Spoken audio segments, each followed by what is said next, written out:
सुनाई दे रहा है ना मैम? Yes master. हाँ ठीक है। पानी हमारे जीवन का एक आधार है। जीवन जीवन सबसे पहले पानी। गीता जी सॉरी फॉर इंटरप्ट। मैं हाँ सोच रही हूँ कि कल का ऑक्सीजन के बारे में हो नहीं पाया था, रिकॉर्ड नहीं हो पाया था। आप हाँ 10 मिनट से ऑक्सीजन और 10 मिनट्स पानी ले लीजिए, I think so, if you don't mind. हाँ हाँ ठीक है। क्योंकि कल जो रिकॉर्ड नहीं हो पाया तो मुझे भी लग रहा नहीं है, अच्छा नहीं लग रहा। आई मिस हाँ इस तो आप आज 20 मिनट्स ले लीजिए, 10 मिनट्स पानी और 10 मिनट ऑक्सीजन। हाँ ठीक है। ठीक है।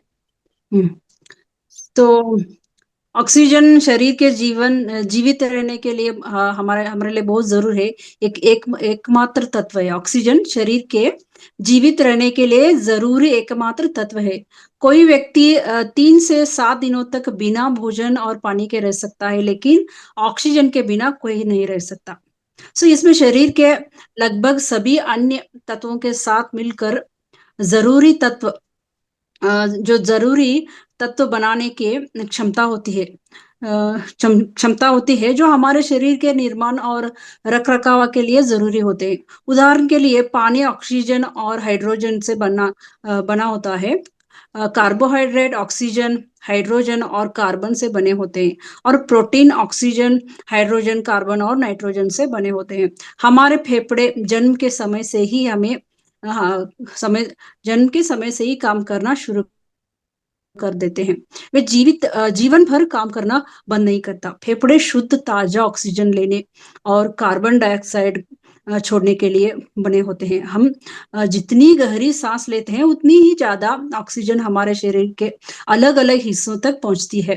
फेफड़े 3000 सीसी तक ऑक्सीजन स्टोर कर सकता है।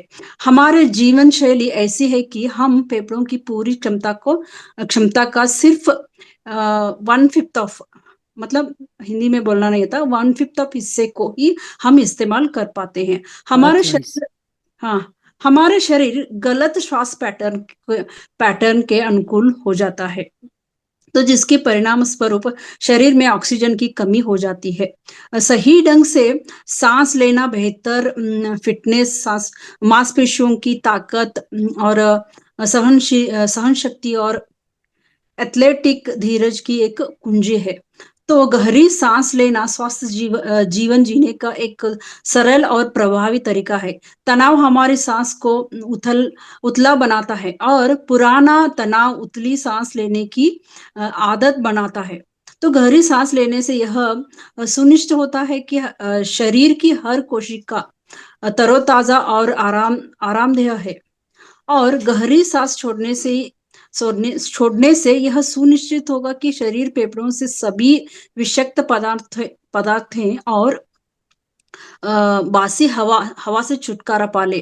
तो फेफड़े आमतौर पर शरीर में भावनाओं को नियंत्रित करते हैं। किसी भी तरह का भावनात्मक तनाव फेफड़ों की ऊर्जा में कमजोरी से जुड़ा होता है। फेफड़ों की कमजोरी से अस्थमा, तो एम्बेसिव कंपल्सिव डिसऑर्डर, ऐसा ये एक डिसऑर्डर है, और त्वचा की एलर्जी हो सकती है। तो ऑक्सीजन तत्व है ना हमारे शरीर में ऑक्सीजन भंडारण भंडारण क्षमता लगभग 3000 सीसी से है, लेकिन हमारे जीवन शैली में केवल 600 सीसी ही हमें उपलब्ध है।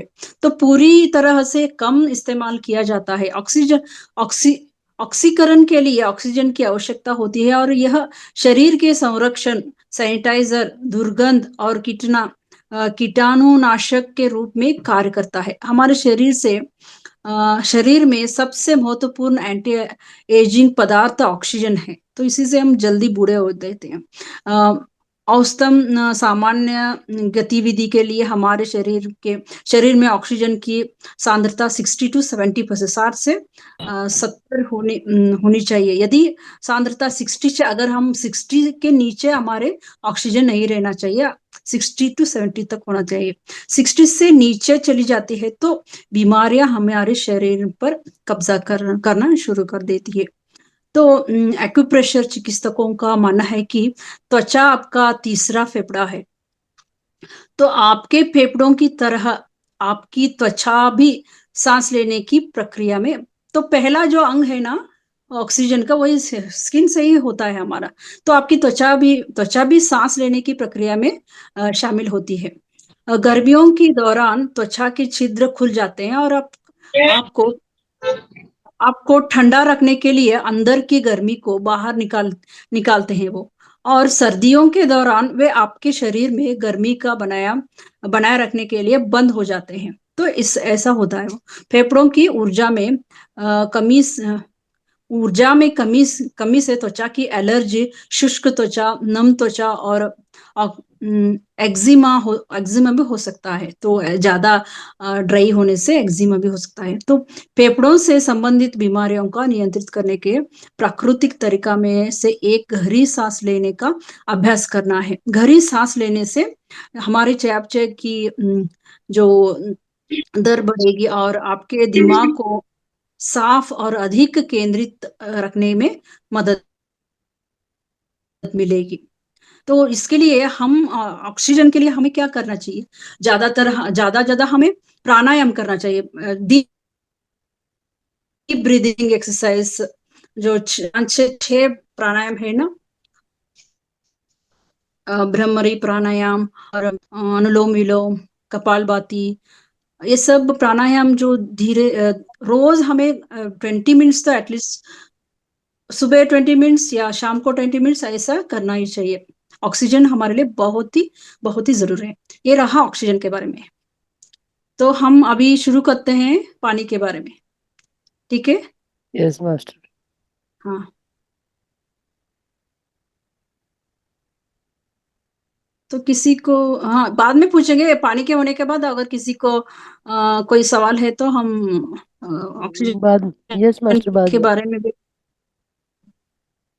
हाँ, बाद में हम पानी के ऑक्सीजन के बारे में बात करेंगे। तो आज हम पानी के बारे में थोड़ा जानेंगे। पानी जीवन का आधार है।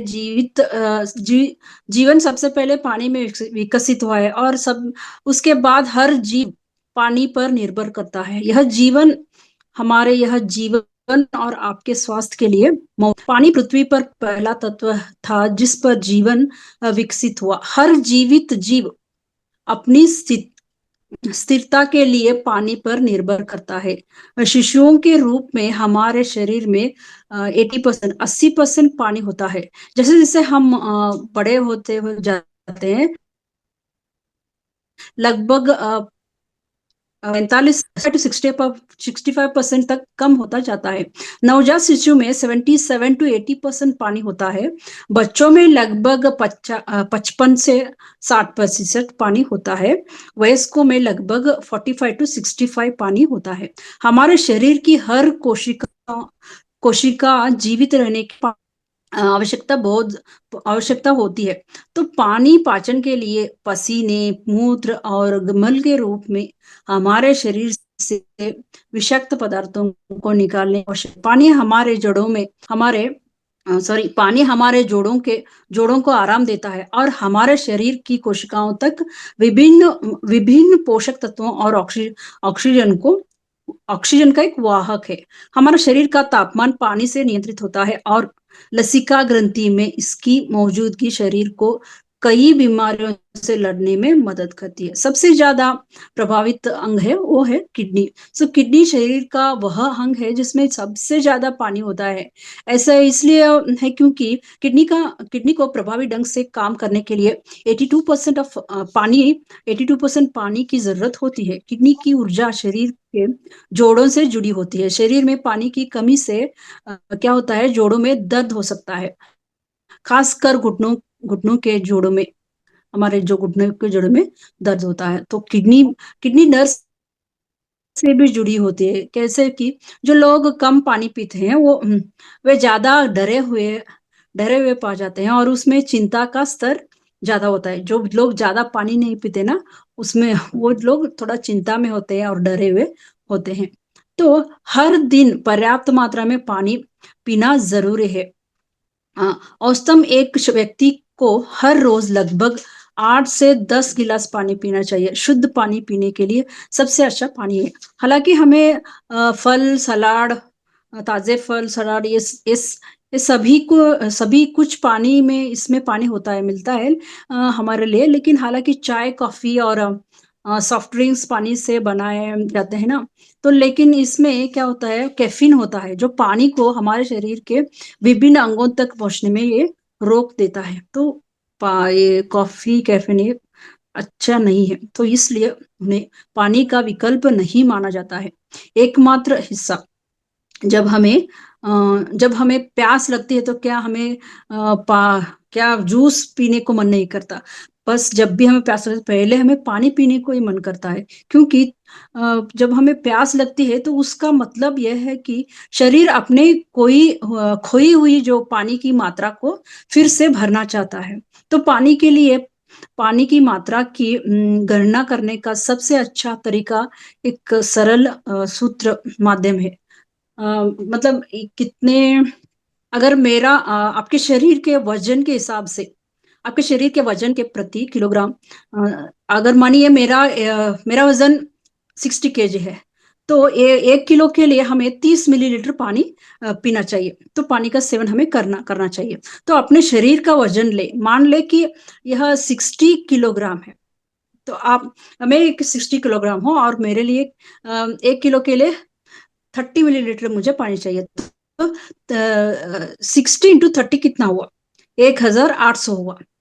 1800 मिलीलीटर पानी मुझे पीना है, मतलब 1.8, मतलब लगभग 2 लीटर पानी मुझे दिन में पीना है। तो आप भी कैलकुलेट कर सकते हैं कि आपकी वजन वजन से कितना आपको पानी पीना है।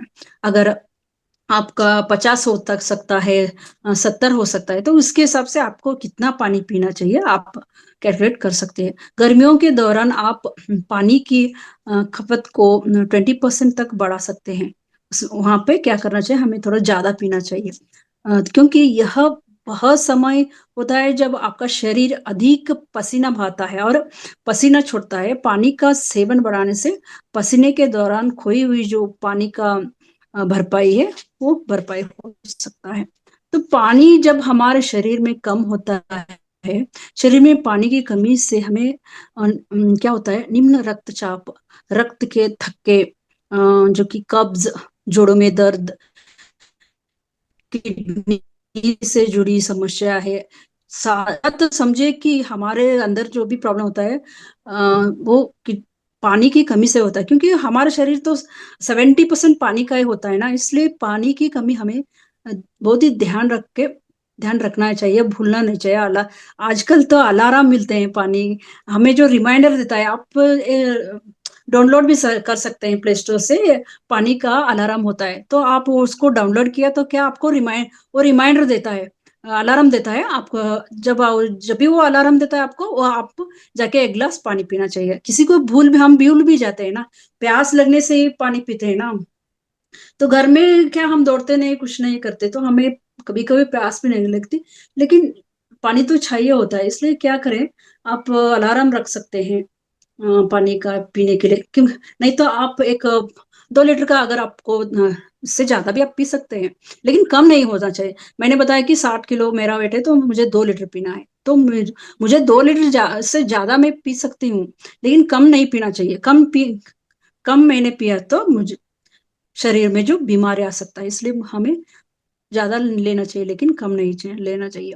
अगर आपको पानी पीना बोर लगता है, ये क्या अच्छा नहीं लगता, क्यों बार बार पानी पीना भी किसी किसी को, आप क्या कर सकते हैं उसमें, इन्फ्यूजर वाटर बना सकते हैं। आपको पता होगा ना कि जो पुदीने के पत्ते, उसमें थोड़ा खीरे और थोड़ा शुंठी जो होता है, सौंठ, उसको इतना छोटा छोटा सौंठ उसमें मिला के, और थोड़ा पुदीना डाल के, थोड़ा खीरे डाल के, रात को उसको आप जग में रखिए, और बाद में दिन में उसको पीते जाइए। 2 लीटर आपने रखा तो रात में 2 लीटर पानी में वो सब मिला के रखिए, और अगले दिन उसी पानी को पीते जाइए। तो आपका अंदर से डिटॉक्स भी होगा इससे, ये डिटॉक्स पानी ही बोलते हैं इसको।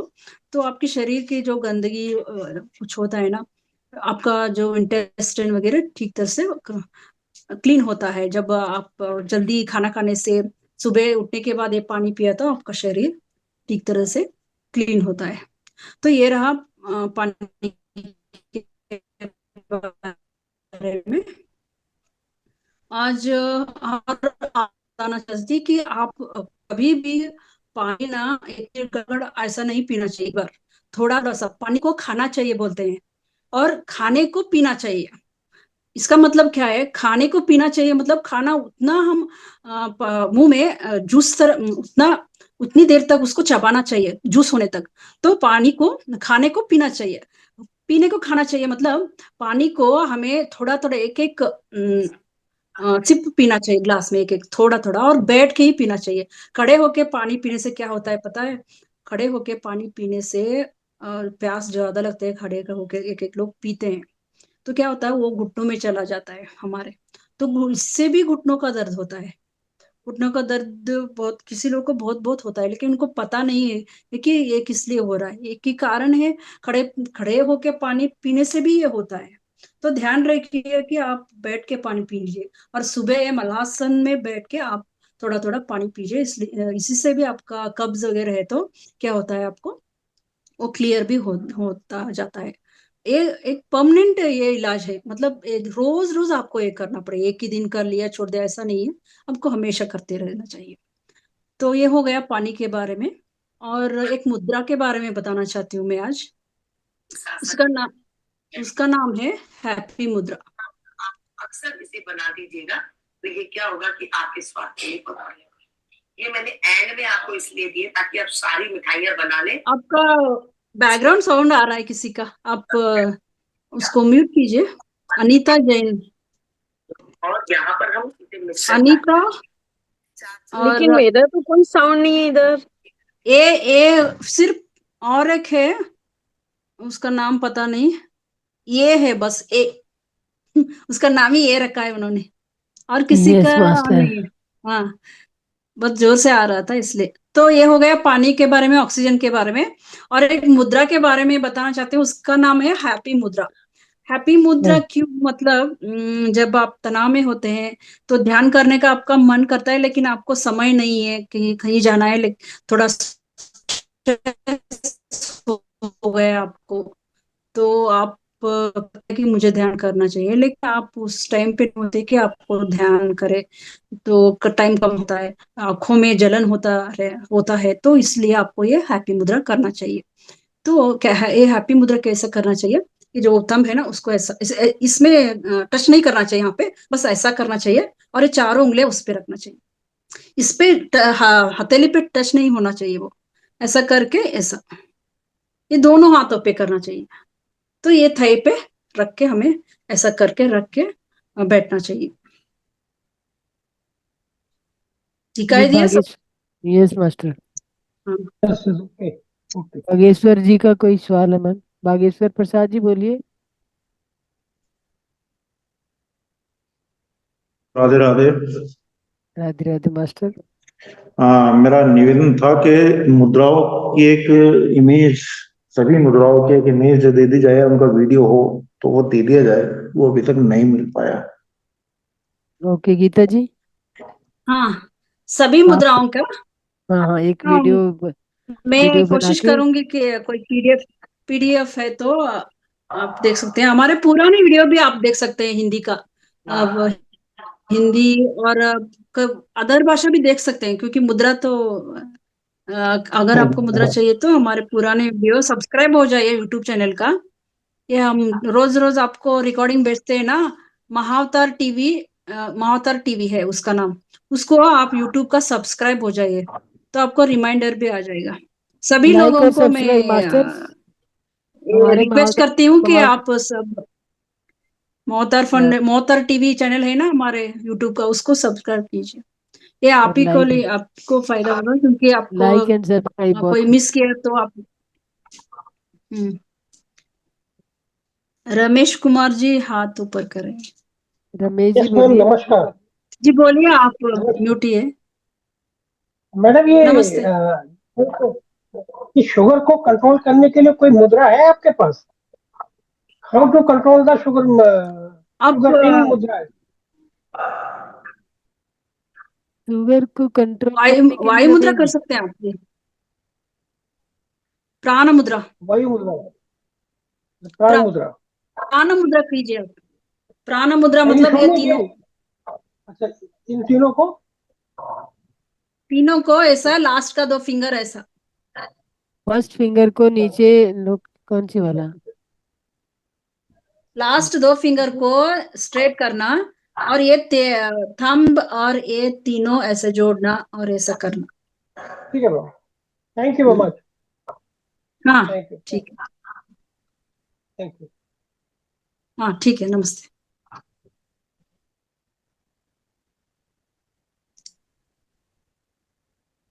तो किसी और का कोई सवाल है मास्टर?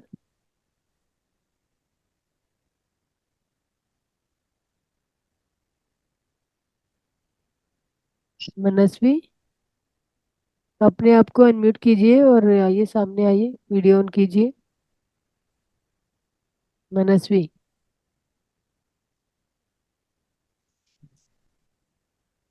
अनम्यूट कीजिए बेटा।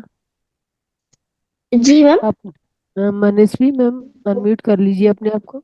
मैंने अनम्यूट किया है मैम। Yes, okay then. अच्छा, तो मैं आज चाहूंगी, hello Manaswi, how are you? I am good ma'am, आप कैसे हैं मैम? मनस्वी, हाँ मनस्वी, मैं भी मनस्वी अच्छी के हूँ। मतलब मैं चाहती हूँ कि आज आप ध्यान कराएं। Can you do?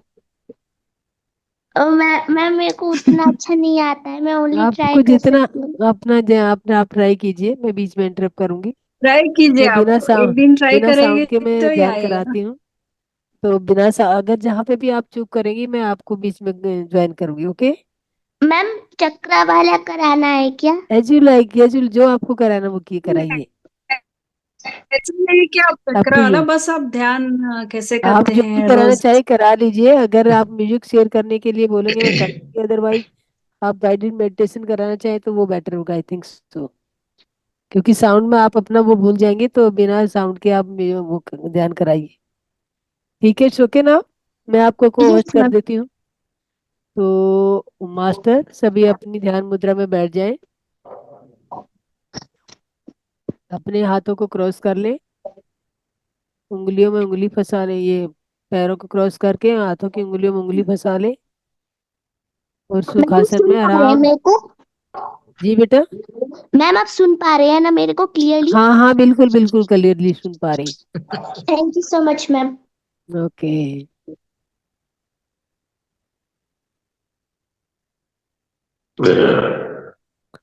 और कोमलता से आंखें बंद कर ले।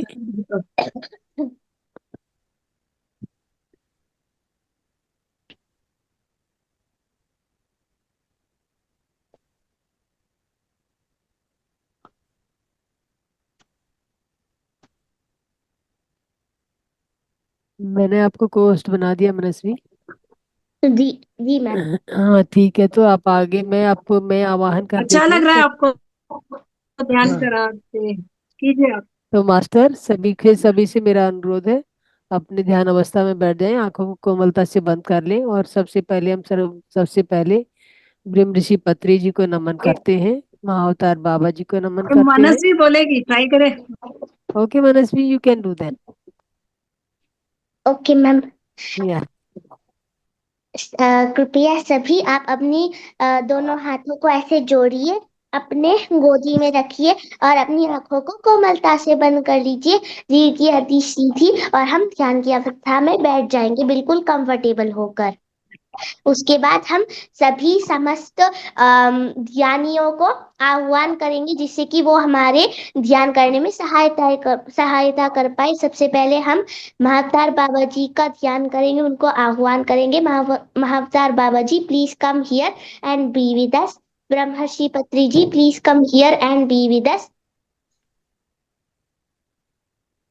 और ऋषि। अन्य गुरु please come here and be with us. हमारे पर्सनल गुरुओं का हम आह्वान करेंगे, please come here and be with us. Astral गुरु और एस्ट्रल ट्रेवलर्स का आह्वान करेंगे, please come here and be with us. ब्रह्मर्षि और महर्षि और ऋषियों और योगियों का ध्यान करेंगे, उनकी पत्नियों का भी ध्यान करेंगे।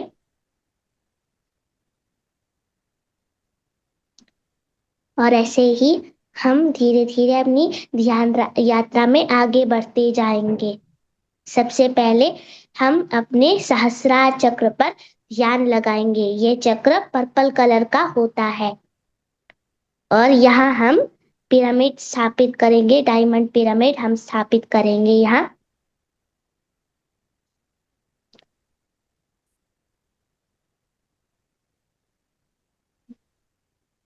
हम यहाँ धीरे धीरे जो ब्रह्मांड की एनर्जी है इसे फ्लो होते हुए देखेंगे, धीरे धीरे फ्लो होते हुए देखेंगे।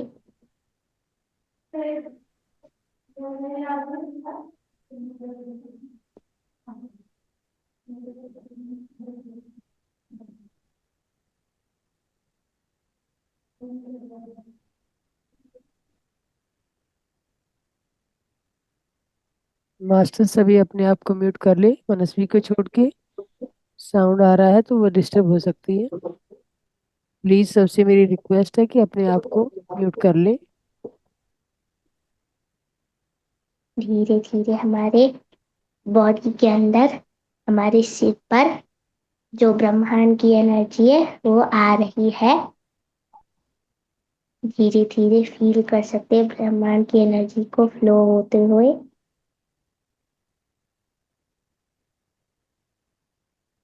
ब्रह्मांड की एनर्जी फोरहेड पर आ गई है।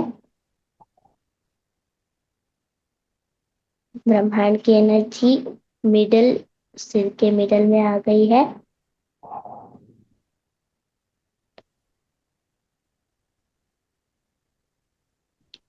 और धीरे धीरे और नीचे आ रही है हमारी ब्रह्मांड की एनर्जी।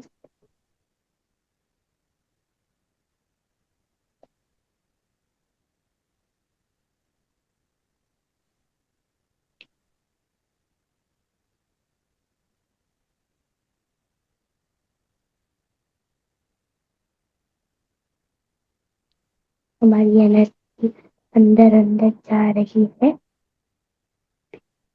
हमारी एनर्जी और अंदर हमारे गले तक पहुंच गई है। धीरे धीरे अभी हम अपने आज्ञा चक्र पर ध्यान लगाएंगे जो कि डार्क ब्लू कलर का होता है और ये हमारी थर्ड आई भी कहलाता है। इस पर हम फोकस करेंगे।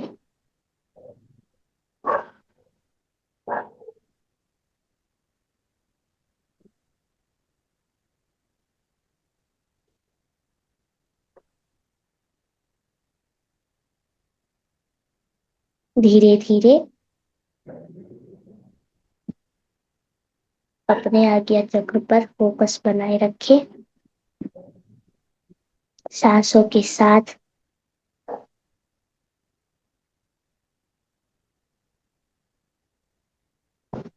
हम सांसों के साथ रहेंगे।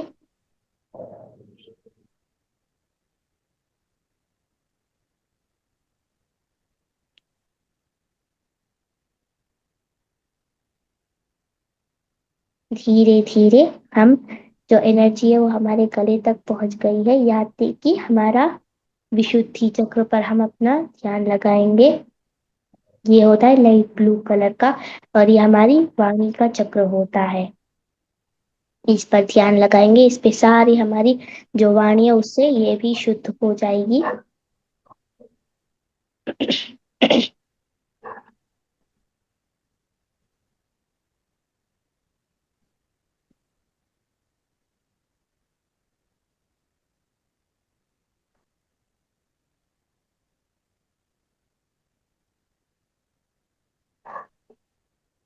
धीरे धीरे हम अपने विशुद्धि चक्र पर ध्यान लगाए रहेंगे और हम देखेंगे कि जो हमारी एनर्जी है वो धीरे धीरे अपने हाथों में भी फैल रही है, अपने शोल्डर्स पर, अपने हाथों में धीरे धीरे एनर्जी नीचे नीचे जा रही है।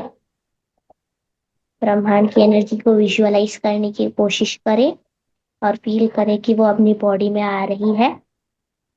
अपने विशुद्धि चक्र पर ध्यान बनाए रखें और सांसों पर भी ध्यान बनाए रखें।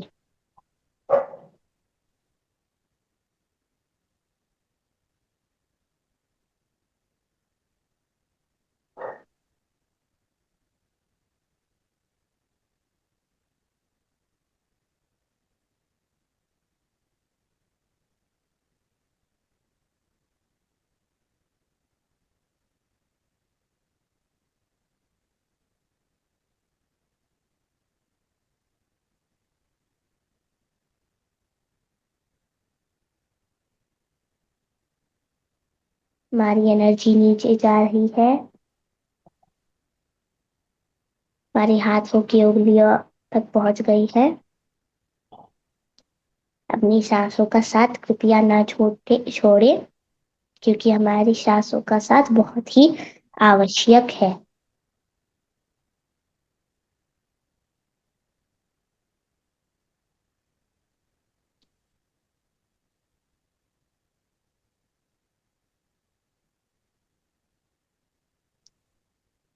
सिंपल सरल सांसों के साथ बने रहें।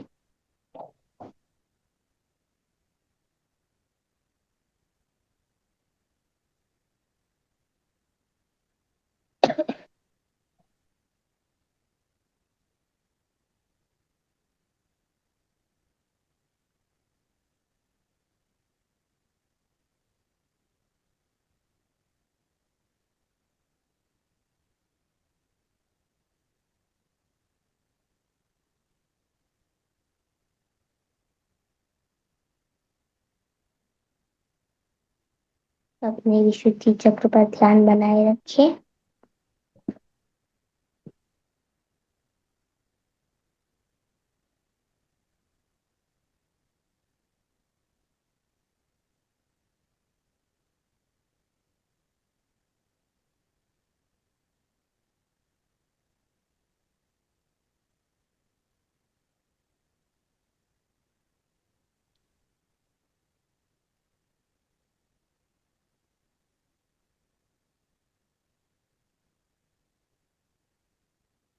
सांसों के साथ रहेंगे।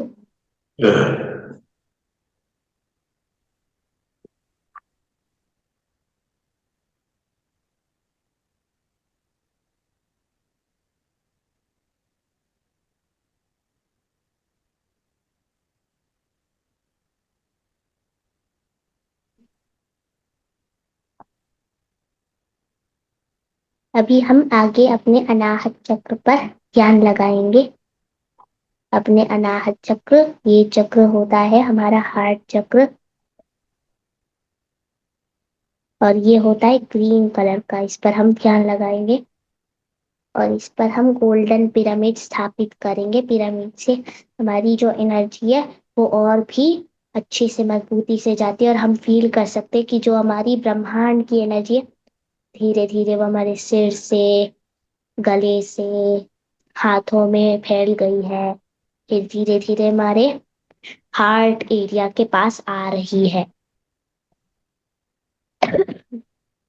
धीरे धीरे हमारे हार्ट एरिया में हम फील कर सकते हैं अपनी एनर्जी को, और यही हम अपने अनाहत चक्र पर ध्यान लगाएंगे। सांसों के साथ बने रहिए।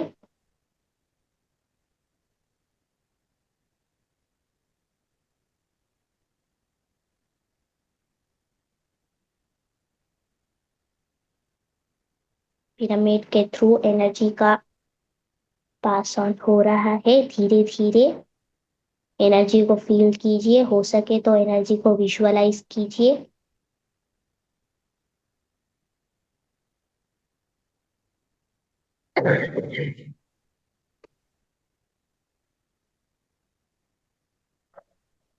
अनाहत चक्र पर कंसंट्रेशन करेंगे।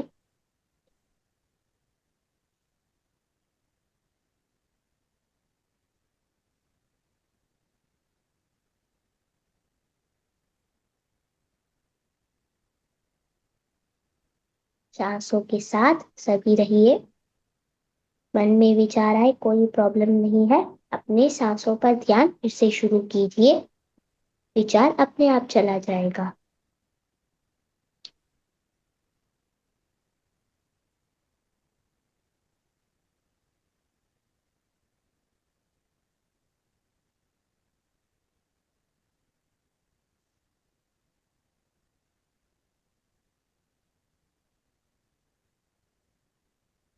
कोई भी अपनी आंखें ना खोले, अपनी सांसों के साथ बने रहें। हम अपने अनाहत चक्र पर अच्छे से कंसंट्रेट करेंगे। अच्छे से हमारी एनर्जी पूरी बॉडी में फ्लो होगी। जैसे हमारे हार्ट से सारी बॉडी में ब्लड चला जाता है, वैसे ही हमारी बॉडी में सारी और एनर्जी जाएगी। अच्छे से हम कंसंट्रेट करते हैं।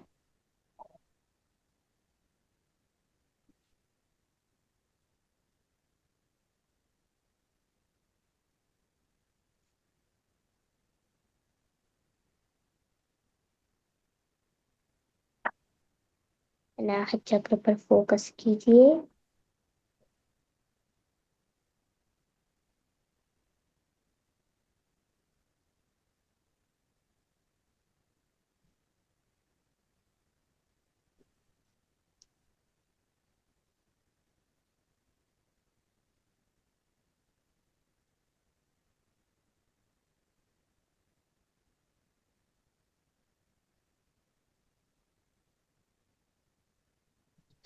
अभी धीरे धीरे हमारी एनर्जी नीचे की ओर बढ़ रही है, नीचे की, हमारे हार्ट एरिया से और नीचे चली गई है, हमारे नेवल एरिया में आ गई है। और यहाँ है हमारा सोलर प्लेक्सस चक्रा, यानी कि जो मणिपुरा चक्रा है, ये होता है ब्राइट येलो कलर का।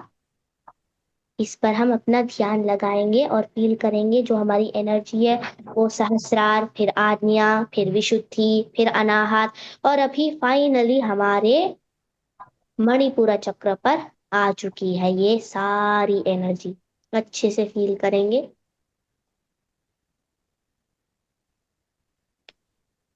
मणिपुरा चक्र पर ध्यान करने से बहुत फायदा होता है।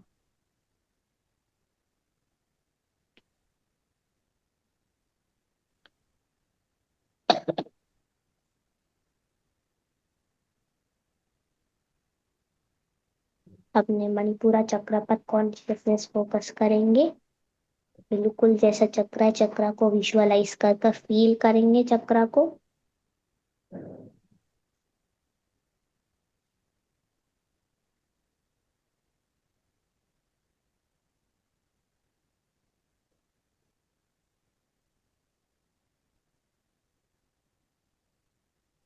अपना ध्यान बनाए रखे, कोई भी आंखें ना खोले।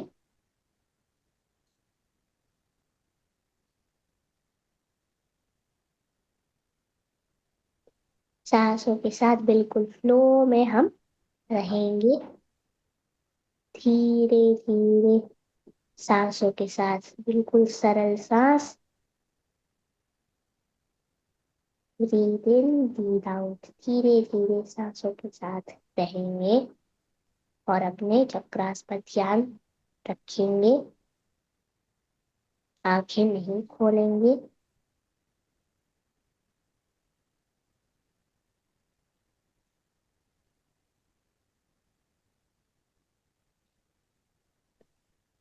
अभी हम और नीचे जा रहे हैं, और नीचे अपनी जो ये है ब्रह्मांड की एनर्जी। अभी अगला चक्र है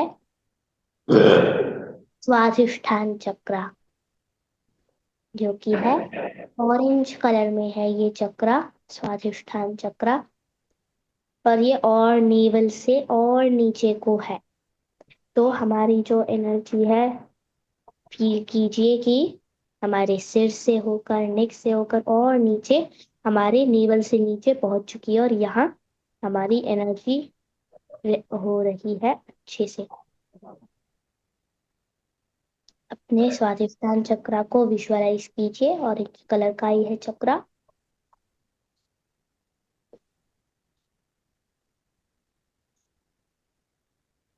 सांसों के साथ अच्छे से कंसंट्रेट करेंगे स्वादिष्टान चक्र पर।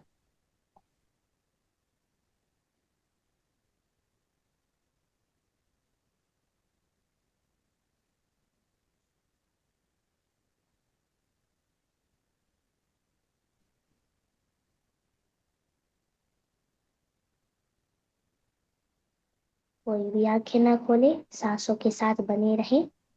अपने स्वादिष्ठान चक्र पर फोकस कीजिए।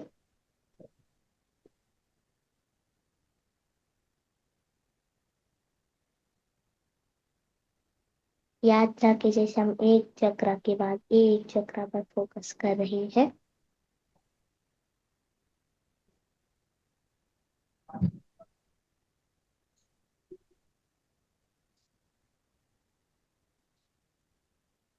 स्वादिष्टान चक्र पर फोकस रखेंगे।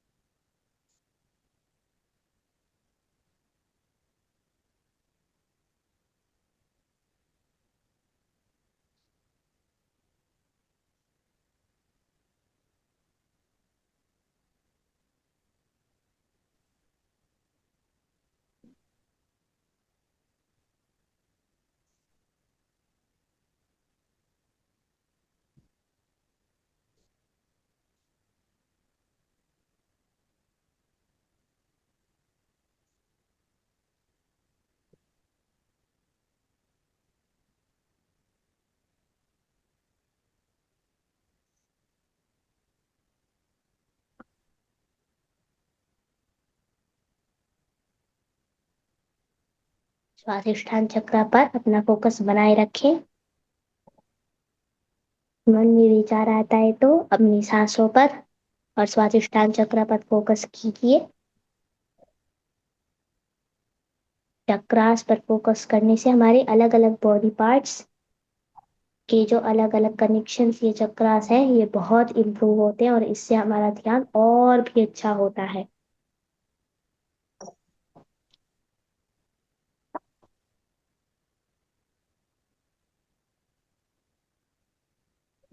कोई भी आंखें ना खोले, सांसों के साथ बने रहे।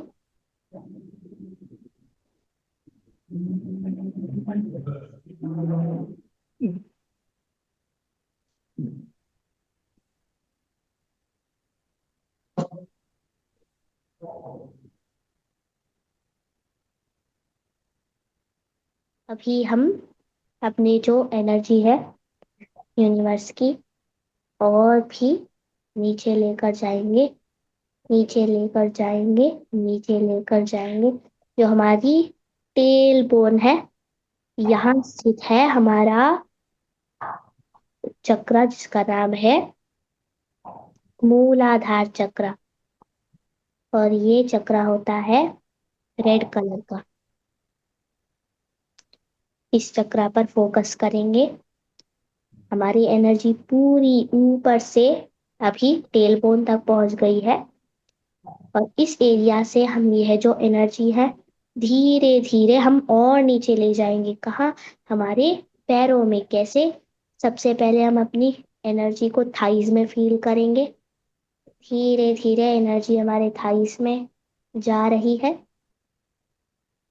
थाइस में हमारी एनर्जी आ चुकी है। धीरे धीरे और नीचे जा रही है हमारी है ब्रह्मांड की एनर्जी। और नीचे, और नीचे, और नीचे, और नीचे, और नीचे। हमारी एनर्जी हमारे नीज पर पहुंच गई है और हम अपनी जो एनर्जी और नीचे लेकर जाएंगे अपनी काफ मसल पर और धीरे पूरे पैर पर हमारी पूरी एनर्जी जो है वो पूरी स्प्रेड हो चुकी है। पूरी अच्छे से हम फील कर सकते हैं अपनी एनर्जी धीरे धीरे काफ मसल से नीचे जा रही है। हमारे फुट पर पहुंच गई है, दोनों फुट पर। और हमारे जो टोज है उस पर हमारी एनर्जी पहुंच गई है। अपने मूलाधार चक्र पर कांस्टेंट फोकस कीजिए।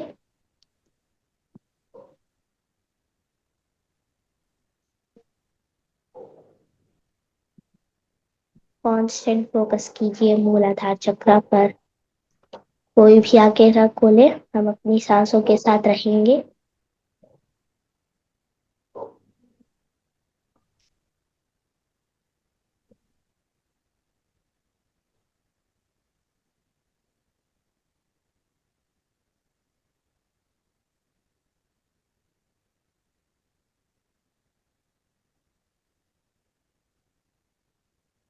अपने मूलाधार पर फोकस बनाए रखें। अपनी सांसों के साथ रहें। सांसों का साथ नहीं छोड़ना है। ध्यान का शास्त्र ही ये है कि हमें अपनी श्वासों पर ध्यान लगाना है। श्वास पर ध्यान, श्वासों पर ध्यान। फील कीजिए हमारी जो श्वास है बिल्कुल अंदर तक जा रही है, नाभि तक जा रही है।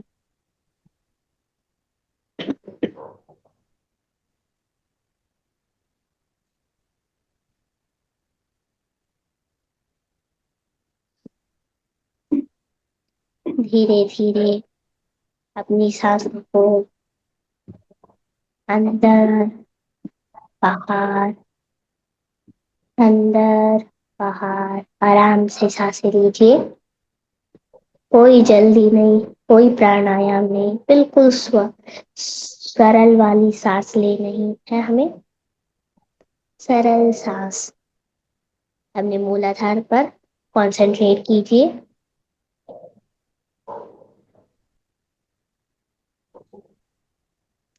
फील कीजिए कि हमारी ये जो ब्रह्मांड की एनर्जी है वो हमारे सहस्रार से होते हुए अपने सिर पर, फिर हमारी जो फोरहेड है, थर्ड आई है, आज्ञा चक्रा, उस पर पहुंच चुकी थी।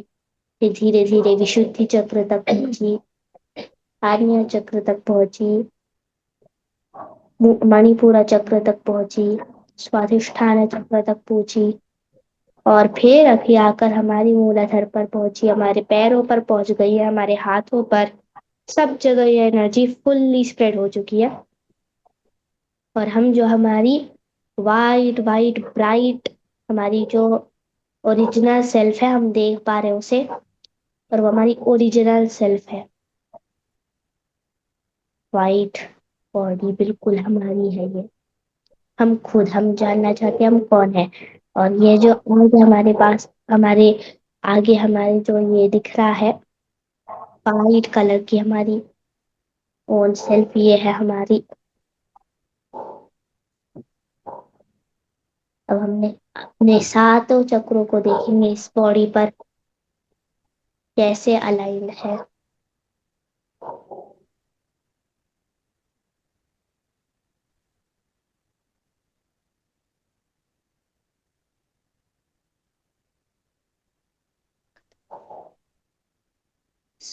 अभी हम धीरे धीरे अपनी चेतना में वापस लौटेंगे, धीरे धीरे फील करेंगे, अपने आसन को फील करेंगे, अपनी सराउंडिंग्स को फील करेंगे।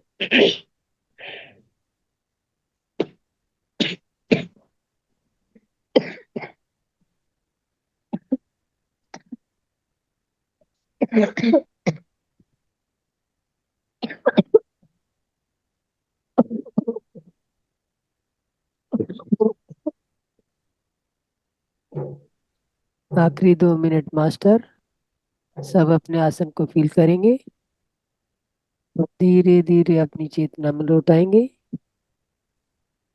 पूरी चेतना में, शरीर चेतना में भर लीजिए। चेतना को फैलते हुए पूरे अपने भौतिक शरीर में देखिए। धीरे धीरे अपने पैरों की उंगलियों को हिलाएं।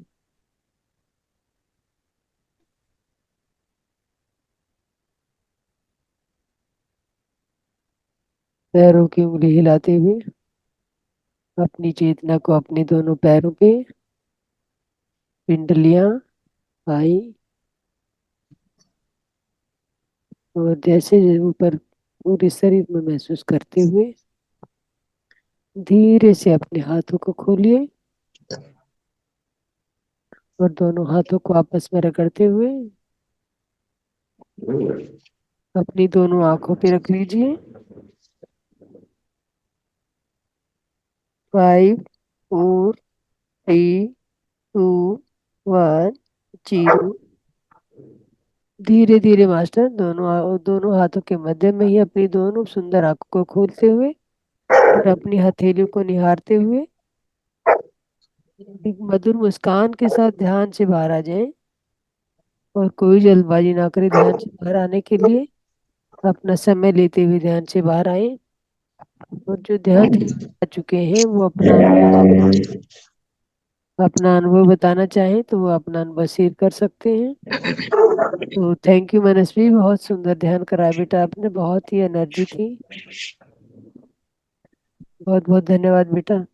Thank you Manasvi, thank you बेटा, बहुत बहुत अच्छा, बहुत बहुत अच्छा अच्छा, ध्यान कराया बेटा, बहुत बहुत थैंक यू। बहुत ही अच्छा। थैंक यू मनस्वी, बहुत अच्छा धन्यवाद। ध्यान। यस भाग्येश्वर जी बोलिए। मैं इस छोटी बच्ची के लिए सभी से निवेदन करूंगा, सभी तालियां यस बजा साली बिल्कुल क्लैपिंग करेंगे। Yes thank you. बहुत अच्छा, बहुत और सुंदर। आपको भी बहुत अच्छा, बहुत ही धन्यवाद मैम, सुंदर। आपने मेरे को ये अपॉर्चुनिटी दी। एक हाँ, वेरी गुड वेरी गुड। कहीं नहीं अटकी बच्चा, बहुत सुंदर ध्यान करवाया, बहुत ही सुंदर ध्यान करवाया। एनर्जी भी बहुत ज्यादा पावरफुल एनर्जी थी। बिल्कुल। पूरी बॉडी अभी भी वाइब्रेट हो रही है। धन्यवाद मनस्वी, धन्यवाद धन्यवाद, बहुत सुंदर ध्यान कराया धन्यवाद ठीक बेटा। है, बेटा। बहुत गॉड बहुत ब्लेस यू। धन्यवाद। तो मास्टर अपना अपना अनुभव शेयर कराना चाहेंगे। इतनी मेहनत की है लड़की ने, इतना सुंदर ध्यान कराया है, इसको क्या अनुभव हुआ वो आप बताने का थोड़ा कष्ट करेंगे। आपको जो भी जैसा भी अनुभव हुआ है वही आप शेयर कीजिए प्लीज, क्योंकि लड़की को। नमस्ते। Yes master. बहुत बहुत धन्यवाद आपको। मैं विशुद्ध शक्ल से मिली हूँ। मेरे लिंक नहीं मिला था आज, तो ओके। जो हाँ विशुद्ध शक्ल से किया हूँ, तो बहुत अच्छा लगा, बहुत अच्छा लगा। मनस्वी ना इसका नाम? मनस्वी शर्मा, यस। हाँ हाँ, मनस्वी बहुत बहुत धन्यवाद आपको, बहुत अच्छा लगा। पूरा वाइब्रेशन हुआ, पूरा मैंने एनर्जी पूरा मिला है, और ध्यान से निकले ये मन नहीं आता था जी जी जी जो मैम, बोला था। यस। हाँ हाँ, बहुत अच्छा लगा। Thank you. वैसे भी कहते हैं बच्चे मन के सच्चे, जी हाँ सारी हाँ जगह की आंखों के तारे। हाँ। वो नन्हे फूल हैं जो भगवान को लगते प्यारे, तो ये बच्चों की पवित्र आत्मा होती है, और उनमें कोई हम्म छल कपट नहीं होता। छल कपट वाली बातें भगवान को भी पसंद नहीं आती हैं, तो हम्म उनको भी एकदम निर्लेप बंदा ही पसंद आता है, तो बच्चे उन्हें बहुत तभी इसलिए प्यारे होते हैं। हम्म। तो मैं मास्टर। इंग्लिश का वहाँ पर था। जी मैम, जी बोलिए बोलिए, हाँ आपको जो बोलना बोलिए। हाँ हाँ, ना इंग्लिश में लेक्चर दे रहा ना, वहाँ पे था वो, फिर यहाँ जोड़ा जी लिंक मास्टर, जी नहीं मिला मास्टर। था मुझे जी मैम, हाँ। अगर नहीं लिंक मिले तो आप मुझे कॉल कर दीजिएगा, तो आपको लिंक शेयर कर दूंगी मैं, ठीक है। और कोई भी एक दिन का लिंक भी आपको रहता है तो उसी लिंक से भी आप जुड़ सकते हो। डेली डेली लिंक आना कोई मस्ट नहीं है। एक दिन भी लिंक आपके पास आता है तो उसी लिंक से आप डेली डेली जुड़ सकते हैं।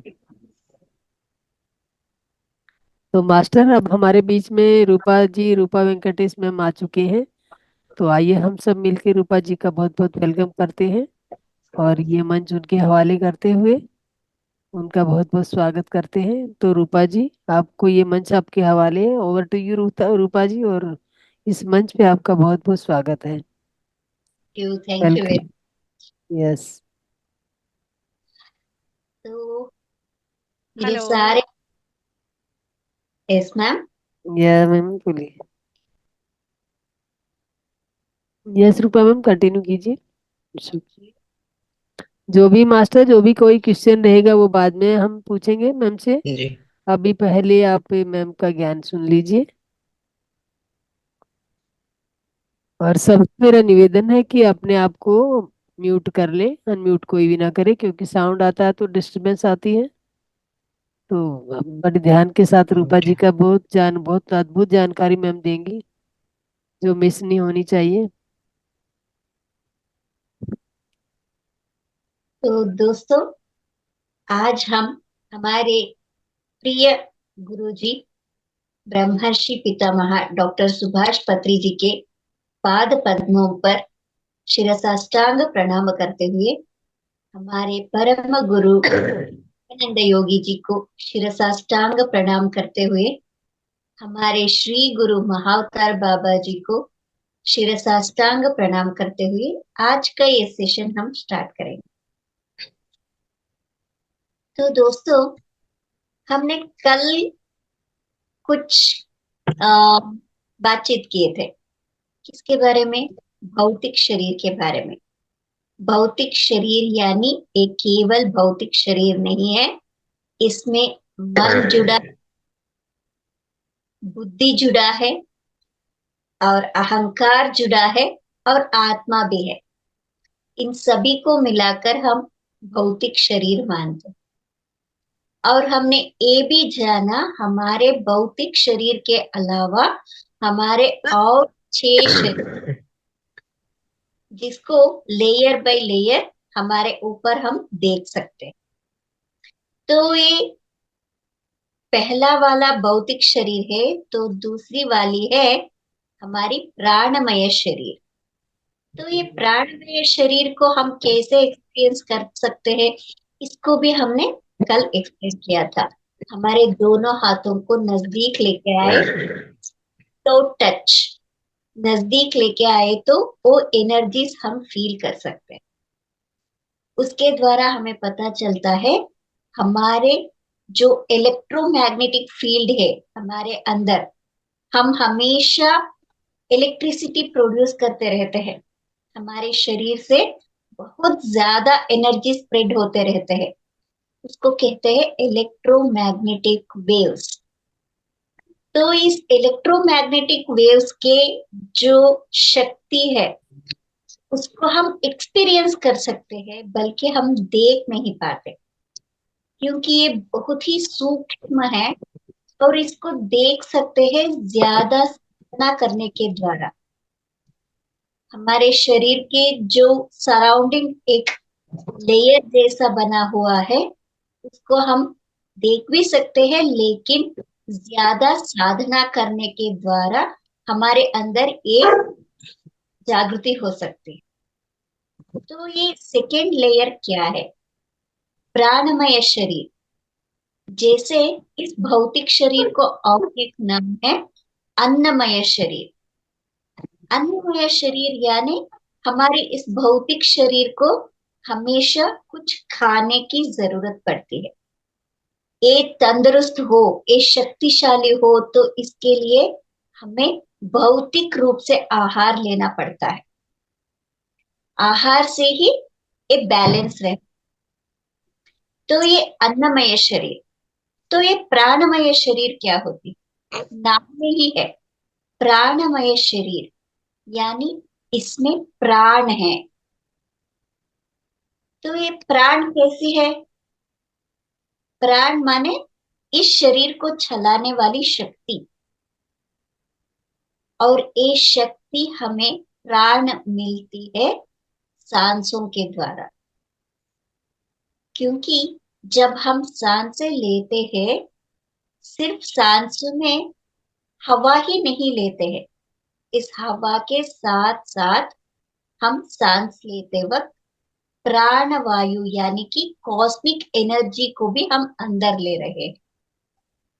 इस कॉस्मिक एनर्जी, हम सबको पता है, एक कॉस्मिक एनर्जी हम सबको बैलेंस करने वाला, हमारी शरीर, मन, बुद्धि, अहंकार सबको चलाने वाला एक प्राण शक्ति ही है। जब हम सांसें लेते हैं, उस सांस के द्वारा सूक्ष्म रूप से प्राण वायु यानी कॉस्मिक एनर्जी भी हमारे अंदर आती रहती है, लेकिन इसकी अवेयरनेस हमें नहीं है।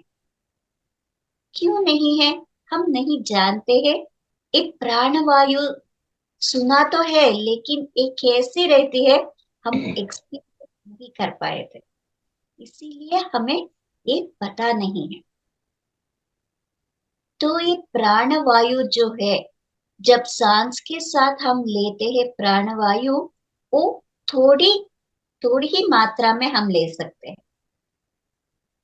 तो ये लिया हुआ थोड़ी सी मात्रा की प्राण वायु हमारे रोजाना काम जो रहता है उन सभी में खर्च हो जाता है। तो हमें क्या करना है? इस प्राण वायु को हमें ध्यान के द्वारा स्वीकार करने की अभ्यास करनी चाहिए। जब भी हम ध्यान में बैठेंगे, हमारे सहस्रार से, हमारे ब्रह्मरंध्र से एक प्राणवायु अंदर आने लगती है डायरेक्टली। अब हम सांसों के द्वारा ले रहे हैं इनडायरेक्टली, लेकिन हम ध्यान के द्वारा डायरेक्टली एक प्राणवायु को हमारे अंदर ले सकते हैं। तो इसके द्वारा क्या होती है? हमारी प्राणमय शरीर जो होती है ज्यादा तंदुरुस्त हो जाता है, ज्यादा शक्तिशाली बन जाती है, और उसमें फिल्टरेशन होने लगती है। कैसी फिल्टरेशन? क्या है ये प्राणमय शरीर में जो फिल्टरेशन की जरूरत है, इसको भी हमें समझना है।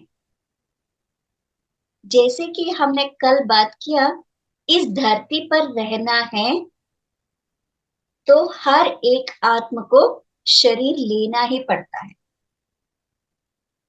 और ये शरीर यहाँ की एनर्जी के द्वारा, धरती के एनर्जी से फ्रीक्वेंसी की बैलेंस होनी चाहिए, इसीलिए हमारी शरीर भारी है, ये वेटफुल है। ये भूमि की, ये धरती की एक रूल है। यहाँ के रूल्स के द्वारा हमें शरीर धारण करना बहुत ही जरूरी है। ये हमने कल देखा। तो ये प्राणमय शरीर में क्या होती है?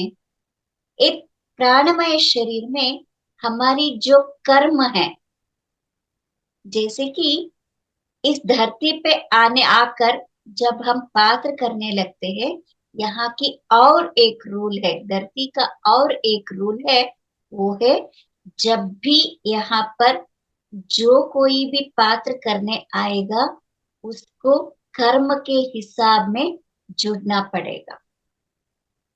यानी कि हमारी जो हम बातें करते हैं ना, कौन सी कर्म आ गए मुझे, ना कर्म किया होगा मैंने, ये सभी हमें बात करते हैं, लेकिन इसका मतलब नहीं समझते।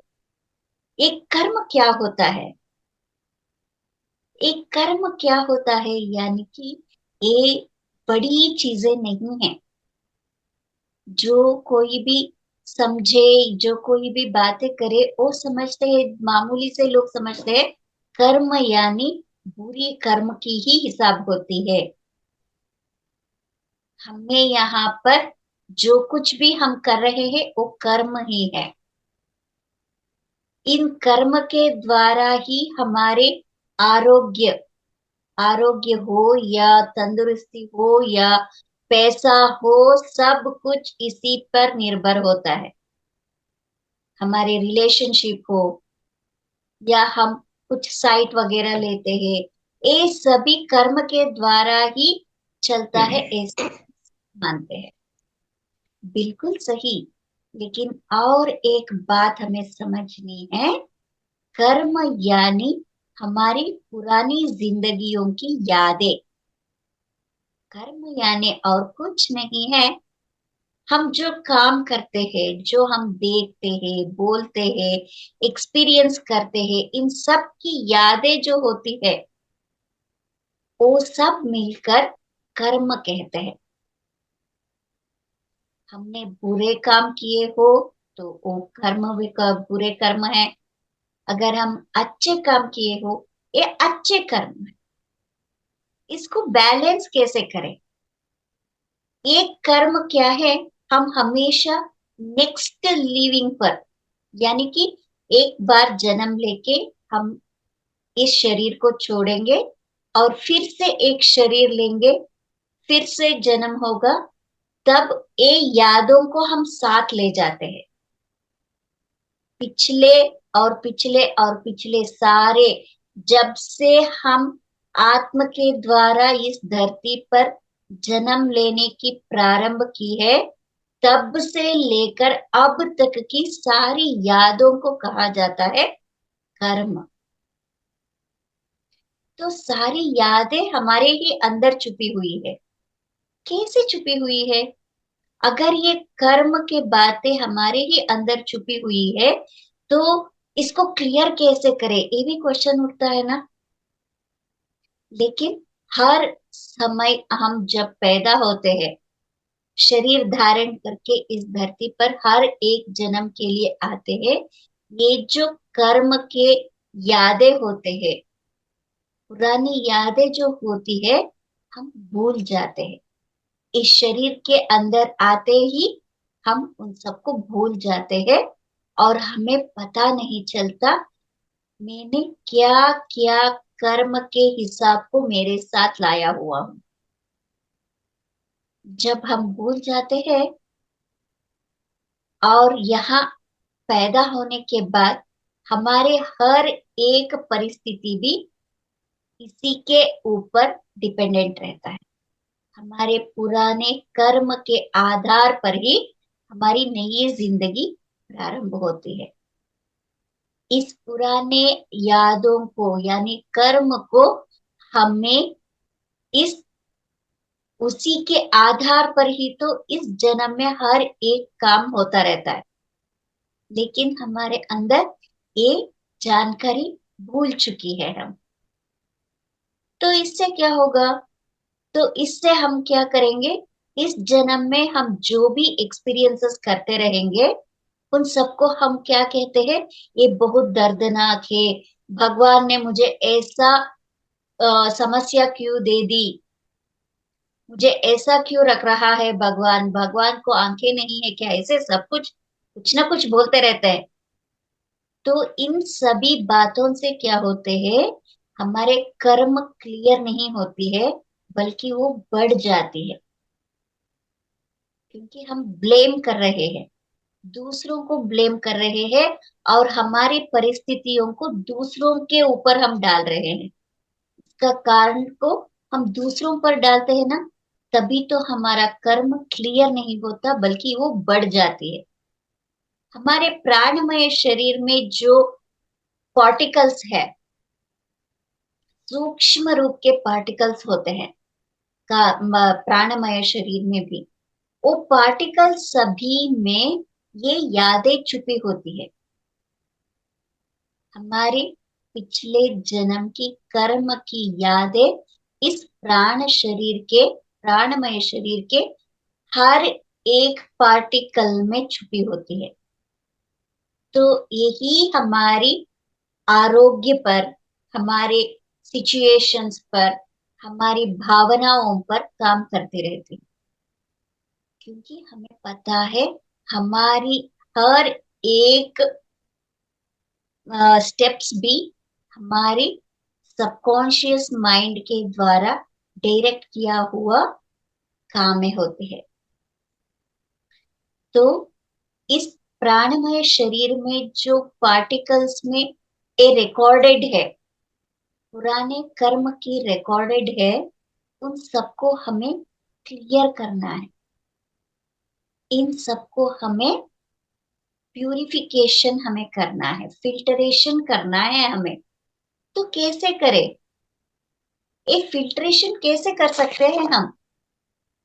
क्या कुछ और करना है क्या? नहीं, हम ध्यान करेंगे, इसके द्वारा क्या होता है, हमें एक जानकारी मिलने लगेगी, हमें ये जानकारी मिलने लगेगी मेरे प्राणमय शरीर में ऐसे ऐसे कर्मों का जो हिसाब है वो छुपा हुआ है।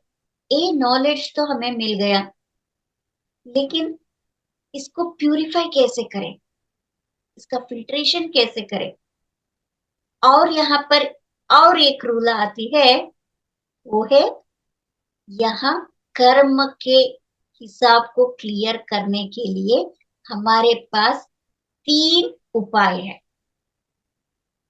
3 उपाय के द्वारा हम इन कर्मों से बाहर आ सकते हैं।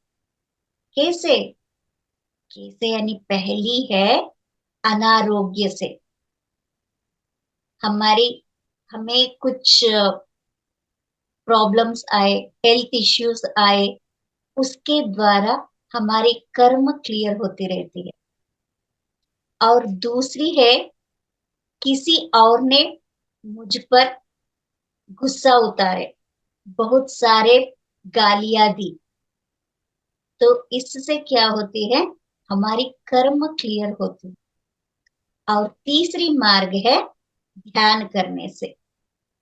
तो पहली जो होती है अनारोग्य यानी हेल्थ इश्यूज, जब हेल्थ इश्यूज आते हैं वो हमारे कर्मों को क्लियर करने के लिए ही तो आती है, लेकिन हम क्या करते हैं, इसको दूषण देते रहते हैं।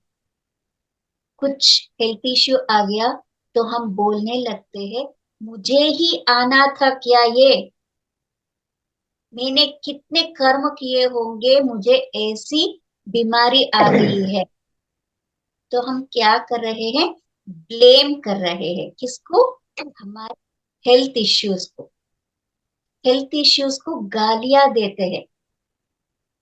मेरे पैर में इतना दर्द हो रहा है, क्या ये हेल्थ इश्यूज बहुत ही खराब है, मुझे इतना गुस्सा आता है इस पर, मैंने इतने पाप कर्म किए होंगे, ऐसे सब कुछ गालियां हम किस पर देते हैं? एक हेल्थ इश्यूज पर देते हैं। तो यहाँ पर क्या हुआ, जब हम उसको गालियां देने लगेंगे, एक हेल्थ इश्यूज के द्वारा हमारा कर्म क्लियर हो रहा था, लेकिन हमने क्या किया, एक्सेप्ट करते हुए नहीं देखा उसको, उसको रिजेक्ट करते हैं हम। इन हेल्थ इश्यूज को रिजेक्ट करते हुए हमने क्या किया, इसको और भी बढ़ा दिया। जो कर्म कम करने के लिए आया था उसको हमने और भी बढ़ा दिया। यहाँ अवेयरनेस लेस हो जाती है हमारी, हम नहीं जानते हैं ये हमारी कर्मों को क्लियर करने के लिए ही तो आया था। जब हम ये भूल कर इसको गालियां देने लगेंगे तो हमारे कर्म क्लियर होने के बजाय और भी बढ़ता जाएगा। और दूसरी है, दूसरों की गालियों से, दूसरों ने हमें गालियां दी, अवमान किया, इतने कम हमें दिखाया, तो हम क्या करते हैं, उनके बारे में बहुत सारे हमारे इमोशंस इतना बढ़ चुका होता है, फ्रस्ट्रेशंस होने लगता है, हमें गुस्सा आने लगता है, तो हम उनको उल्टे में बात करने लगते हैं। जो कोई हमें गालियां देने लगे तो हमें अवेयरनेस के साथ समझना है, इनकी गालियां मेरे कर्मों को कम कर रही है, लेकिन वो हम नहीं समझते, उल्टे बात करने लगते हैं। उनको अग्रेसिव के द्वारा ही हम भी उल्टा बोलने लगते हैं। अगर माउथ से नहीं, मुंह से नहीं कहेंगे तो भी हम मन के अंदर ही, मन में उनको दूषते रहते हैं। ये कौन है, इतने बात करते हैं, मुझे इतना गालियां दे रहे हैं, उसको ऐसे हो जाए वैसे हो जाए, ऐसे हम हमारे ही अंदर उनको गालियां रिपीटेडली देते रहते हैं। तो इससे क्या होता है, इससे भी कर्म बढ़ती जाती है, ये कम होने के बजाय ये ज्यादा हो रही है। यहाँ पर ये नहीं कि हमें क्या करना है, हमें अवेयरनेस के साथ बिहेव करना हमें सीखना है। जो कोई भी हमें गालियां दे, हमें थैंक यू बोलना चाहिए। बाहर से नहीं तो अंदर से तो कहिए प्लीज। अगर हम अंदर से उनको एक्सेप्ट करके, ओ थैंक यू, आपने मेरे इतने कर्म कम कर दिए, मैं आपको बहुत धन्यवाद देती हूँ, ऐसे हम मन में ही रिपीटेडली हम बोलने लगेंगे, उनको उल्टा गालियां देने के बजाय हम एक प्रैक्टिस करें तो हमारे कई सारे कर्म खत्म हो जाएंगे। किसको नहीं चाहिए हमारे कर्म खत्म हो, हम यही तो चाहते हैं ना, लेकिन कैसे करना है ये जानकारी हमें नहीं। तो और तीसरा है ध्यान करने से। ध्यान करने से क्या होता है, जब भी हम ध्यान में बैठेंगे हमारे मन प्रशांत होने लगेगा, सच्चे मन से हमें सबको एक्सेप्ट करते हुए उन सबको प्यार में कन्वर्ट करने वाली शक्ति हमारे अंदर जागृत होने लगेगी। तो एक हमारे कर्म करने के लिए इनके बारे में हमें समझना है। जब हम समझेंगे तब हम इसको प्रैक्टिस करने लगेंगे। जितने भी ध्यान करो, ध्यान सिर्फ ध्यान से हमारे कर्म खत्म नहीं होता, ध्यान के द्वारा हमें ज्ञान मिलती है। उस ज्ञान को जब हम हमारे डेली लाइफ में अप्लाई करेंगे, उसको हम इस्तेमाल करेंगे, उस ज्ञान को हम इस्तेमाल करने लगेंगे, तब हमारा कर्म क्लियर होता जाएगा। यही तो रूल है, यही तो ध्यान की विशेषता है।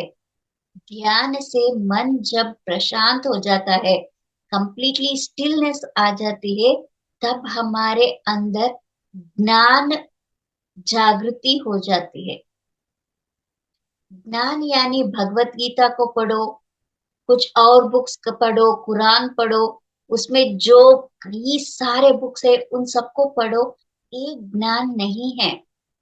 ये सभी ज्ञान ही है, लेकिन वर्चुअली एक फेस हम देख रहे हैं। इन सबको पढ़ते हुए हमें पता चलने लगता है how I have to live, मुझे कैसे जीना है। ये बुक्स सभी होते हैं ना, ये हमें समझाती है, ऐसे रहो, ऐसे काम करो, ऐसे सोचो, ये सब सिखाती है। लेकिन सीखने पर काम किसको करना है?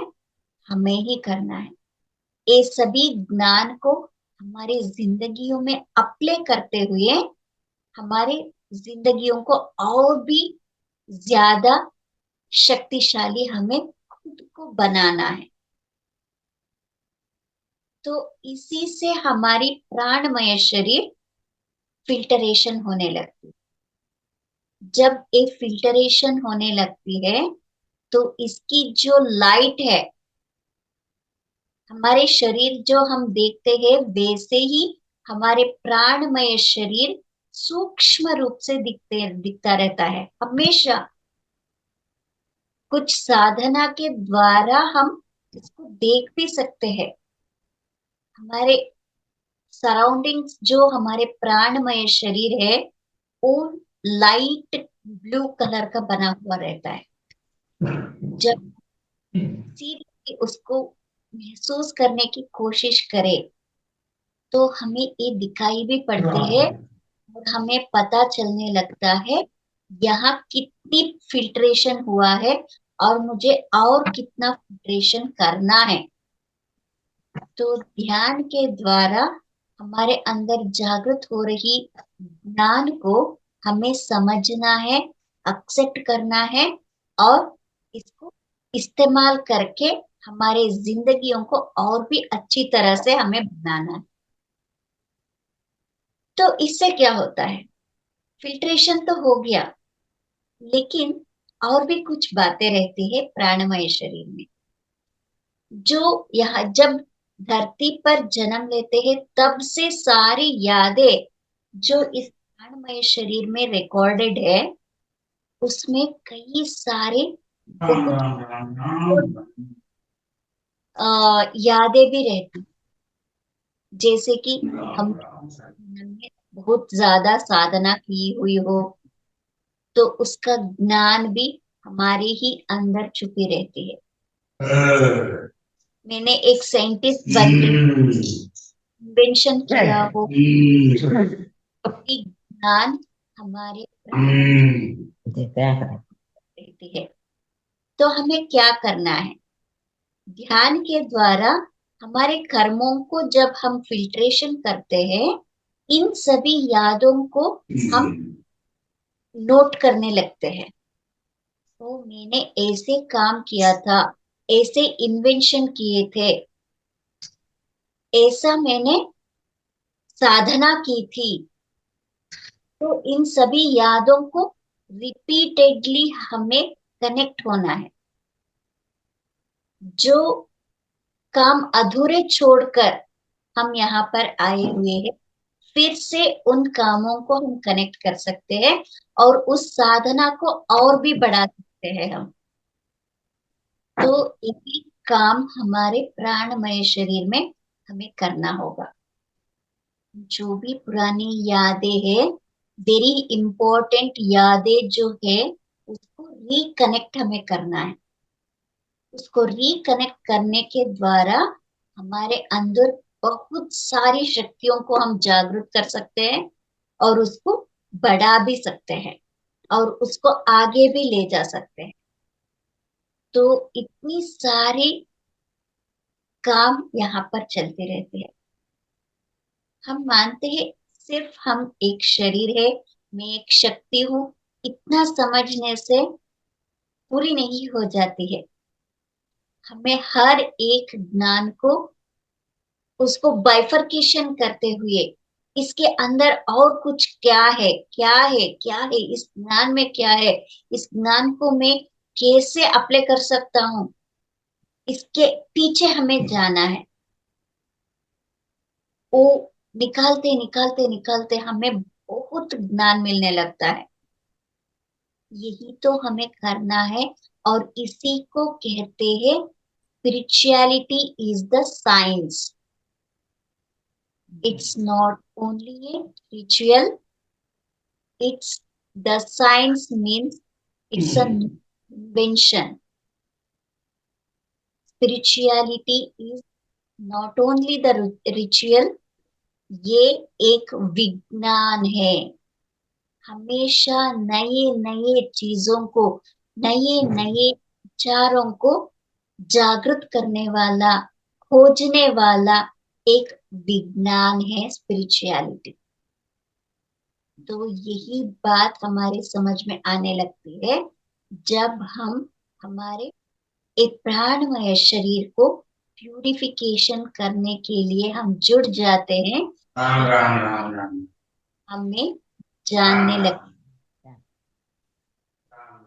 तो आज से प्लीज ये 3 बातें जो है, हमारे कर्मों को क्लियर करने वाली 3 बातें जो है, उन पर गौर कीजिए, उनको ऑब्जर्व कीजिए और एक्सेप्ट कीजिए और उनके द्वारा हमारे प्राणमय शरीर को फिल्ट्रेशन करने की कोशिश कीजिए।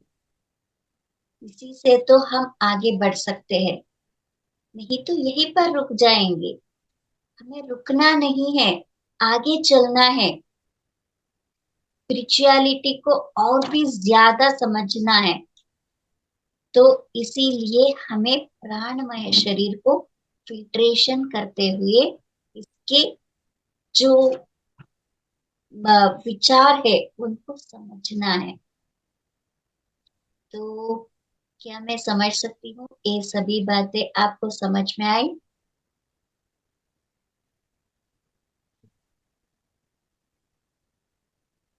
मैम कुछ समझ आया, कुछ थोड़ा नहीं भी समझ में आया।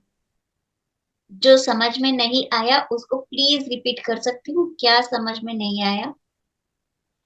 मैम जो आपने पहले बोला ये प्राण में शरीर में चली जाती है, मैम जो आपने पहले वर्ड्स बोले वो कुछ समझ में नहीं आए कि कैसे होते हैं। आपने बोला 3 बातें होती हैं जिससे हम अपना को फिल्ट्रेशन कर सकते हैं। मैम वो 3 बातें कौन सी हैं? Health issues. Okay. Health issues first है। हेल्थ इश्यूज, हमें कुछ बीमारियां आए तो वो कर्म को क्लियर करने के लिए ही तो आता है। और दूसरों की गालियां, जो हमारे रिलेशंस हो, फ्रेंड्स हो, कोई भी हो, जब हमें गालियां देते हैं उससे भी हमारी कर्म क्लियर होती रहती है। ओके। दूसरी है ध्यान।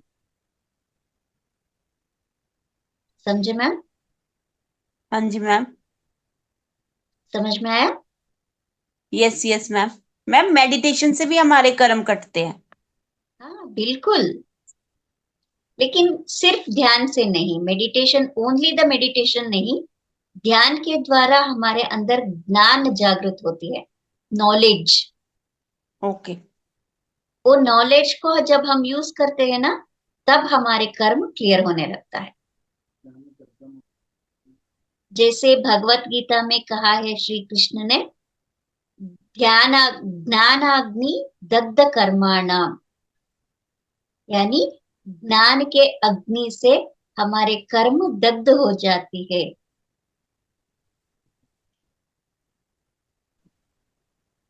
मैम समझे मैम? ये नहीं मैम, मैम नहीं समझ में आया मेरे को। मैडम मैपुषी अनंतनाथ जो है वो कब सुनाई देती है?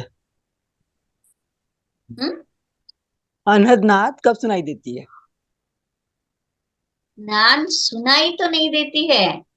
नहीं, नाद अनहद नाद जो कह रहे हैं ना, वो एक जो बजती रहती है, वो कब सुनाई देती है? मुझे समझ में नहीं आया मैम आपकी क्वेश्चन। अभी अनाहत आप बता नाद नाद नाद की बात कर रहे हैं मैम, हाँ, कि जैसे नाद अभी आपने कब कहा ना, सुनाई देगी, बट मैम वो प्राणायाम जब बहुत करेंगे ना तब आपको वो नाद सुनती है। ठीक है मैडम।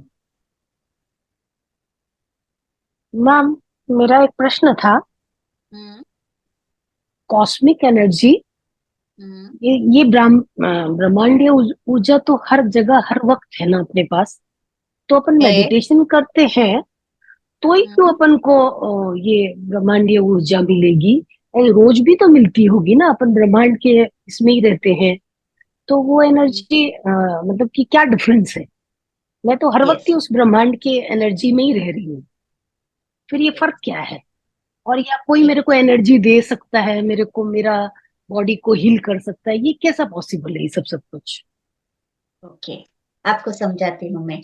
जैसे कि हम श्वास लेते हैं, है ना?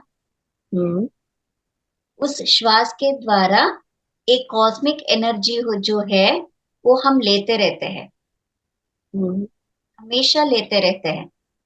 मतलब लेकिन ऑक्सीजन के साथ वो एनर्जी जा रही है अंदर, राइट? बिल्कुल वैसे ही जाती रहती है, लेकिन क्या होता है, हम बहुत ज्यादा सोचते रहते हैं, हमारा मन हमेशा काम करती रहती है, कुछ ना कुछ सोचते रहते हैं, है ना? हम पॉजिटिव या नेगेटिव दोनों भी हमेशा सोचते रहते हैं। हमेशा सोचने से क्या होता है, एक कॉस्मिक एनर्जी जो हम ले रहे हैं वो काम नहीं कर पा रही है। हम जो अंदर ले रहे हैं ना कॉस्मिक एनर्जी, वो सही तरीके से काम नहीं कर पा रही है।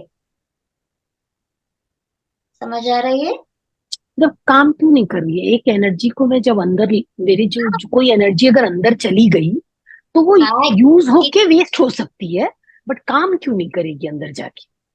क्योंकि हमारा मन ज्यादा काम करते रहते, हमेशा हमेशा हमेशा कुछ ना कुछ सोचते रहते हैं हम।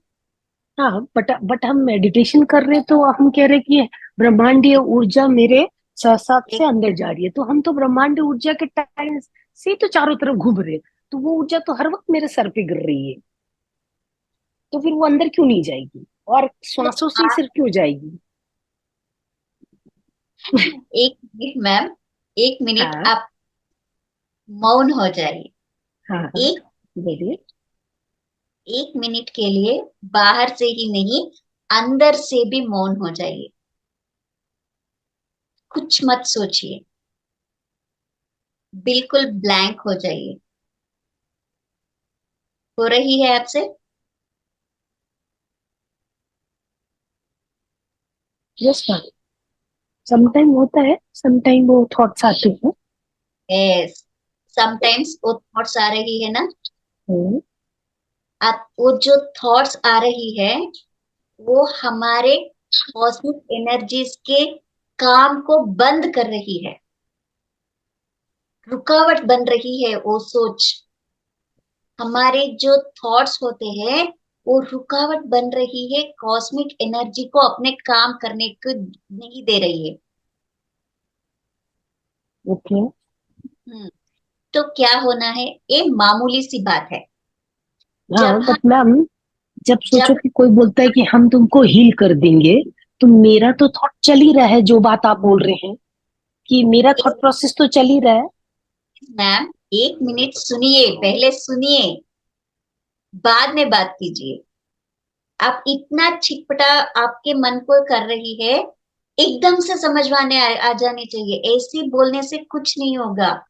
एक्सपीरियंस कीजिए, जब आप ध्यान में बैठते हैं कंप्लीटली नील हो जाती है, आपकी थॉट्स सभी क्लियर हो जाता है, थॉट्स नहीं आता है और जीरो स्टेट में आप चली जाती है ना? जी जाते हैं कि हाँ जी। वो कॉस्मिक एनर्जीज जो होती है वो अपने काम शुरू करती है। वो काम स्टार्ट हो जाता है, जो भी हमारी प्यूरिफिकेशन हो या मन को काम करना हो, हमारी थॉट प्रोसेस पर काम करती है, हमारी बॉडी पर काम करती है। ये सभी काम कॉस्मिक एनर्जीज की जो काम होती है वो तभी शुरू होता है जब हमारा मन किसी थॉट्स को नहीं क्रिएट करे। थॉटलेस स्टेज में हम जब रहते हैं ज्यादा वक्त तक, तब एक काम करने लगता है।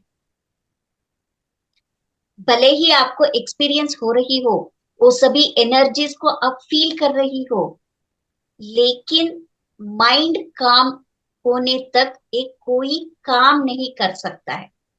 करंट हमेशा ही रहती है ना? हमेशा करंट रहती है।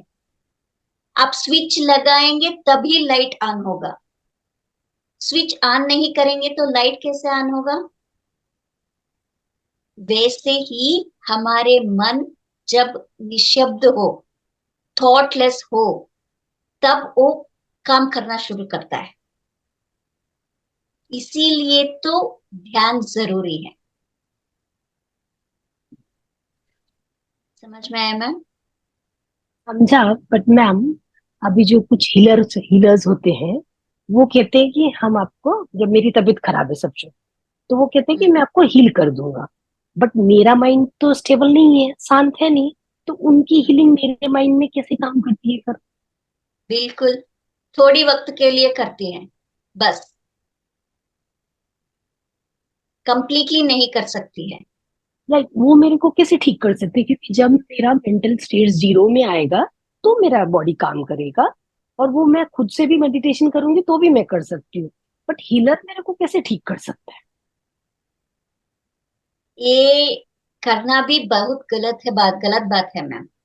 किसी को किसी से हीलिंग नहीं लेने की जरूरत ही नहीं। मैं अच्छा बुरा का बात नहीं कर रही, मैं कर रही हूँ कैसे वर्क करता है। मेरा कहने का मतलब वर्किंग स्टाइल क्या है उसमें, वो मेरे को जानना है। अपन रॉन्ग राइट पे नहीं जाते, ये अपना सब्जेक्ट नहीं है। ये हीलिंग वगैरह सब गलत है मैम। मतलब मेरे को अगर जानना था कि कैसे वर्क करता है मेरा सीखना ही जानना था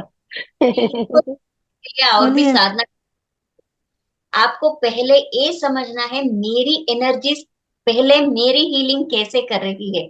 इसको आप समझेंगे ना? हाँ एग्जैक्टली, लगेगा एग्जैक्टली, कि एनर्जी मेरे अंदर कैसे काम करती है। Right right.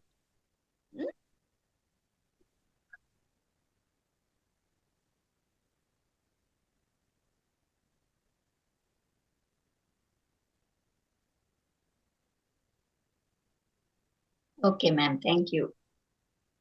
Thank you.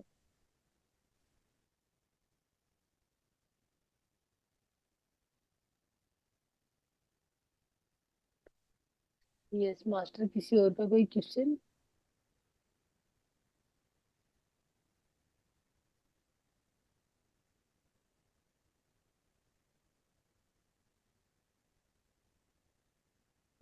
रूपा जी, आप कल जो आपने बताया था एथरिक बॉडी के बारे में, तो बाय मिस्टेकन कल का थोड़ा सेशन रिकॉर्ड नहीं हो पाया, तो तो मैं आपसे ये चाहूंगी, अभी अभी समय भी बचा, अभी थोड़ा 10:37 हुए हैं, तो इफ यू वांट टू टे वो एथरिक बॉडी के बारे में थोड़ा बताना चाहे तो आप बता सकते हैं, ताकि लोगों को मतलब आगे जो बचा है। स्टार्टिंग से बोलना पड़ता है मैम, सॉरी। तो वही था ना, मैंने कहा अगर हो जाता थोड़ा, कल record by mistake Ranganath sir आए थे, तो उन्होंने होस्ट वो थे, मैंने रिकॉर्डिंग ऑन किया, उनके पार्ट पे चला गया, दोबारा से मैंने नहीं चेक किया कि मेरे पार्ट पे आ रहा कि नहीं आ रहा। यानी कि जो शरीर होती है उसके बारे में बताना है क्या? जी मैम, जो कल एथरिक बॉडी था, एथरिक बॉडी का क्या से वो है एथरिक का यानी कि मैंने कल जो किया था वो सभी भौतिक शरीर क्या होती है उसके बारे में ही मैंने ज्यादा बोला था कल। जी मैम। आज के जो होती है ये वही तो प्राणमय शरीर यानी एथरिक बॉडी जो है उसी के बारे में आज ही तो मैंने पूरा बताया है। कल फिजिकल बॉडी के बारे में बोला। हाँ कल ओके बोला था मैंने। ओके तो परसों क्या हुआ था, कट हो गया था ना, वहां रुकना पड़ा, जी पूरे कंप्लीटली नहीं दे पाई थी, तो इसलिए मैंने क्या किया, कल भी उसी सब्जेक्ट को कंटिन्यू किया और आज एथरिक बॉडी के ऊपर आज मैंने। Etheric body.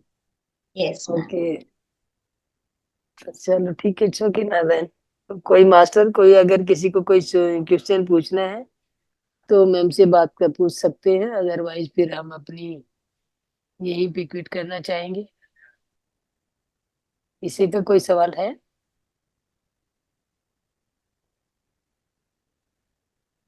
कोई सवाल नहीं है मैम किसी का, आई थिंक सो। मानी ये नीतू जी ने जो पूछा वो सभी को समझ आ गया लगता है।